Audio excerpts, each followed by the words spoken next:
Rise and shine, wild ones. It's Bernadette. I'm here with your daily pick a card tarot reading for November 18th, 2020. And that's the end of my African accent. But I gave it the old college try because today's card is the Hyena, 10 of Swords. And all I can hear, can you hear that? It's the collective groan. Okay, now listen, y'all, stop. Um, you know, if you read tarot cards for yourself or clients or friends or family or whatever, when people see the traditional Rider-Waite card with that poor old boy, stabbed 10 times in the back, laying, face planted in the dirt, and somebody's calling Quantico, and they're getting the criminal minds team out, to find out the behavioral analysis and whoever killed that kid. No one wants this card, but I'm telling you, and this just is my own perspective, that it is such a great opportunity, this card. It's kind of like the tarot card. And certainly I could be accused of, putting I've got a really, you guys know me. I've got the joy down in my heart, down in my heart, down in my heart. That's me. But, listen, sometimes life sucks. And sometimes you're going to get a card that seems sucky at the beginning. But if you really think about the more spiritually, the spiritual meaning of the Ten of Swords and the opportunity that it presents, you might brace, which is why I wore my Brave Spirit shirt. I'm sending you wah, wah, wah vibes for today.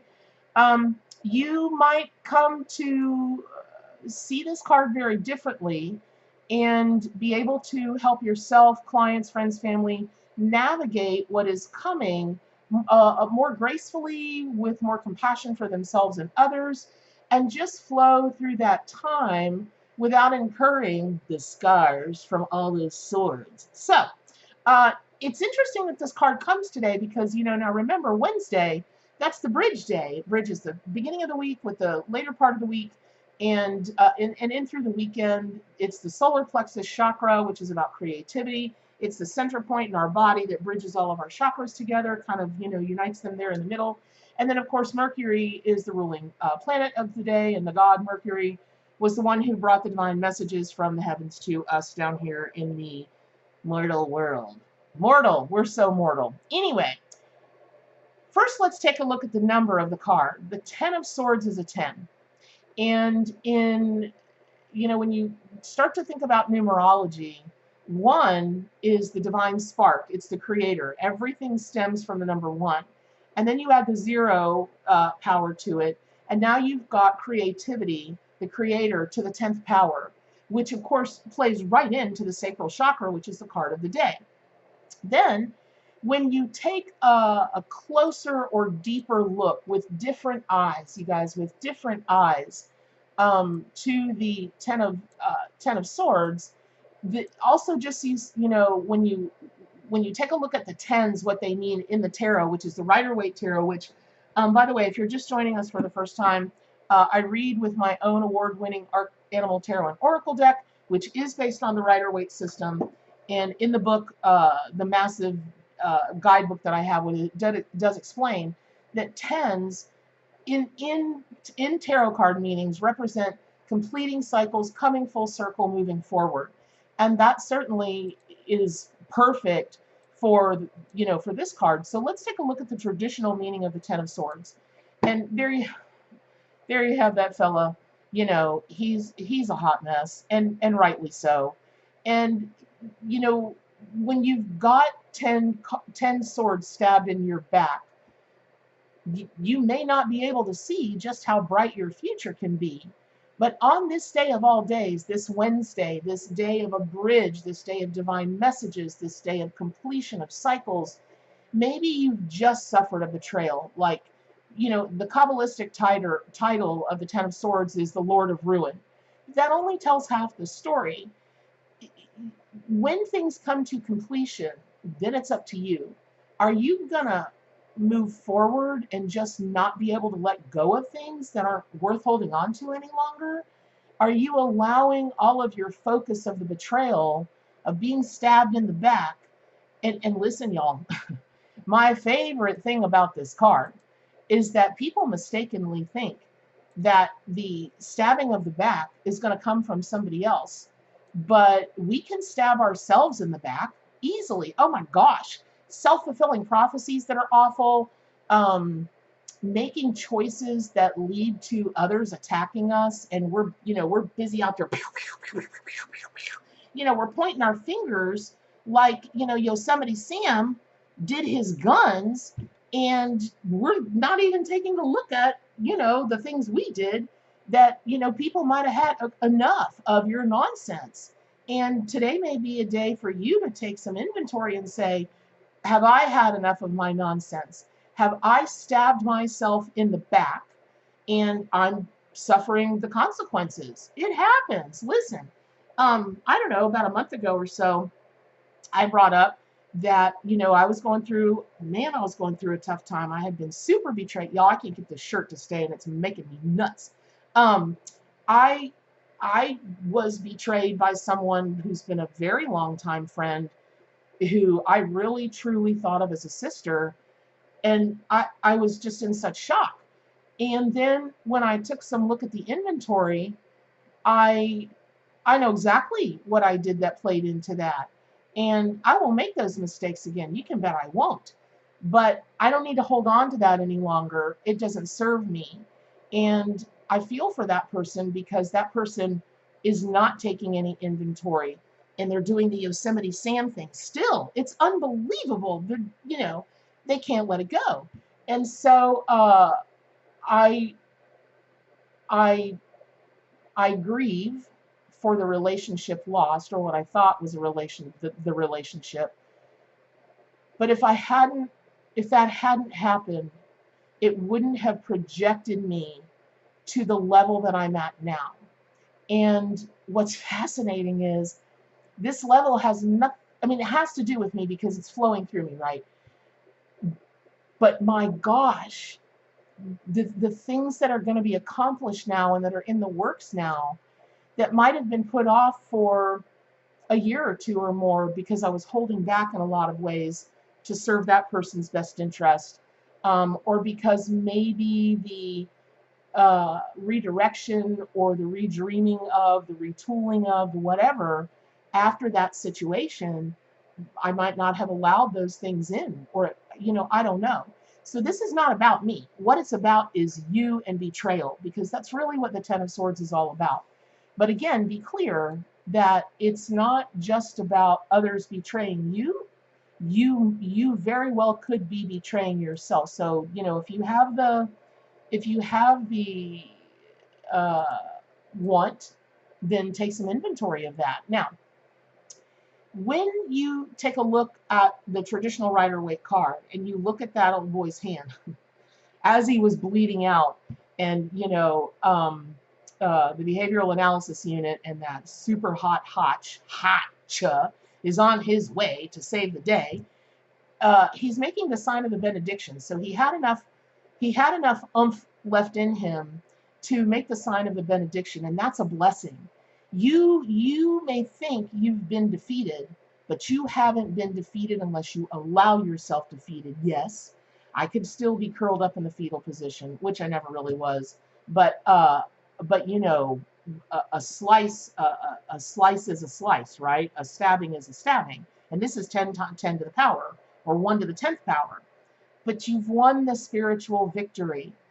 Okay, in the astrological correspondence, Sun and Gemini for this card, it's the subtle from the dense, and that's like the Emerald Tablet of Hermes, and what that means is in the heaviest times, if you just allow the oil to sink to the water, or however it is, oil and water, however they separate, just allow it and let the heaviness be buoyed up, right? Let the subtle things that are kind of come in. There will be room in your heart. There will be room in your psychic eye. You will be able to see clearly, which is why Hyena wanted to be the Ten of Swords in the Arc deck, is because just like the Ten of Swords is wildly misunderstood and greatly feared, so is Hyena as a spirit, totem, and power animal. or just as an animal totally, and we're going to get to that in just a second. So, okay, let's be clear. This card represents somebody who is not just dead, but D-E-D, dead. Okay, the overkill of the 10 swords. It could have been one sword, y'all, but oh no, it had to be 10. But from your deadest, everything's clear at that point. It's a clear slate. When something's dead and gone, it's dead and gone. And that means that the path in front of you is as wide open. Ooh, I want to sing that song, Wide Open Spaces. I don't know. I can't think of the Dixie Chicks, I think. God, I just love that song. And you can choose to look at it as a wasteland, just an empty, hot, miserable, African plain of hotness and the sun and no water, or you can think of it as the African plain, the seat of spirituality and human understanding. It's like the Aboriginal, I know they're not the same culture, but when I think into those cultures and I think of the ancientness and I think of the spirituality, I'm just so I'm humbled. I'm just very humbled. And you could think about it like that, right? So the swords that pierce this fella are at rest. And you've got to take a look always at, I always say, listen, take a look at the numbers, take a look at the numbers. And 6 of those swords are through the red drape covering the lower part of the body. And that means that, you've gone 1 more than 5. There's 10 swords. So just percentage-wise, he's mastered his passions. 4 are buried in the brown garment in the upper part of his body. He's no longer concerned about material things. As a loss, the 10 of Swords card might suggest maybe this is not this thing, whatever you're thinking of as a betrayal. It may not be as big as you think it is, because again, it only takes 1 sword. If you fell at swift and true, it only takes 1 sword. And again, pardon the pun, but 10 is overkill. It's about, it's an unbearable situation for a while. I mean, listen, again, I want to put the joy route right down in your heart. But it is an unbearable situation for however long you let it be. And that doesn't mean to turn to sour grapes. It doesn't mean that, you've got to go through this lengthy healing process or whatever.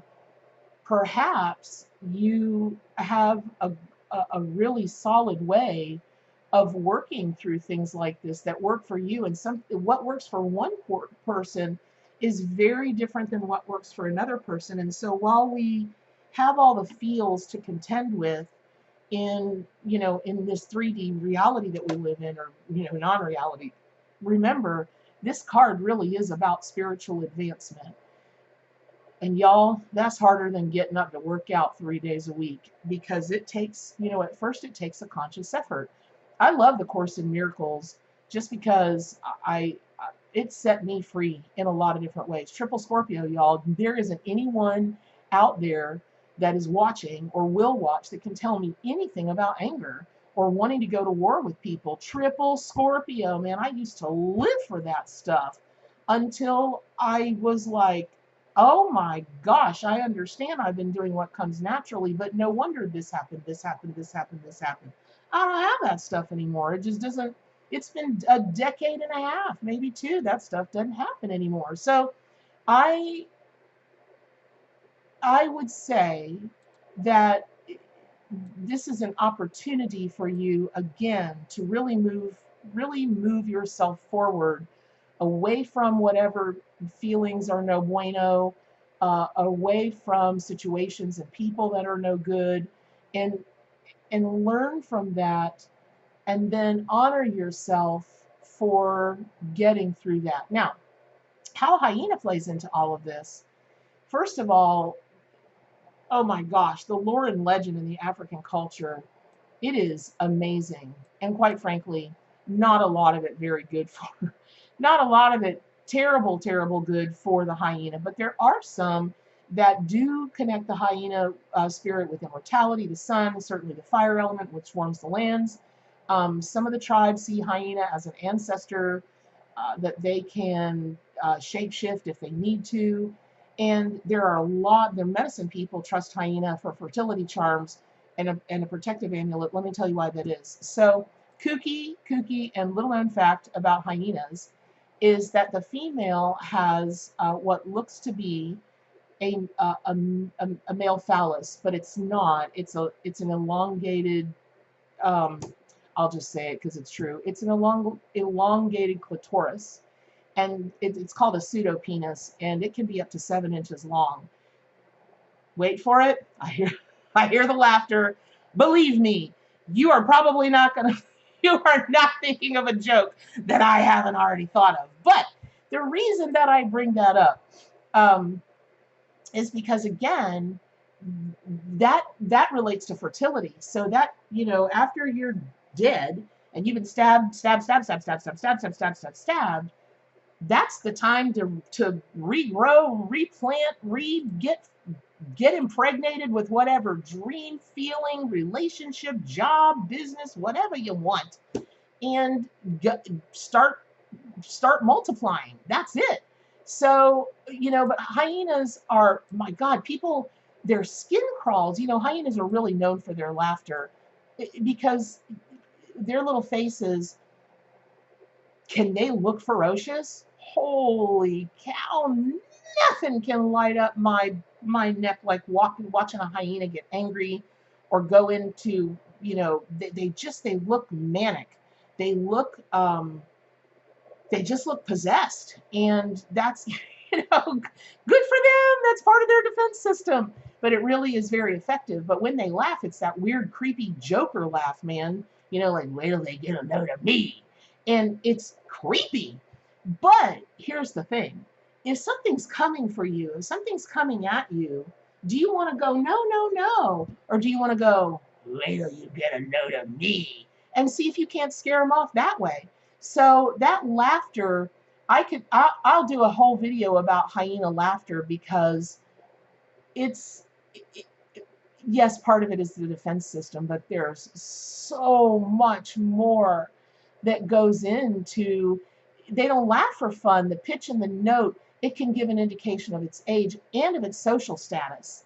And that's something I love for people to take a look at with hyena, because you can always tell a lot about someone's innate personality by how they laugh. Do they have a really nervous, tentative laugh? Are they just like, wah!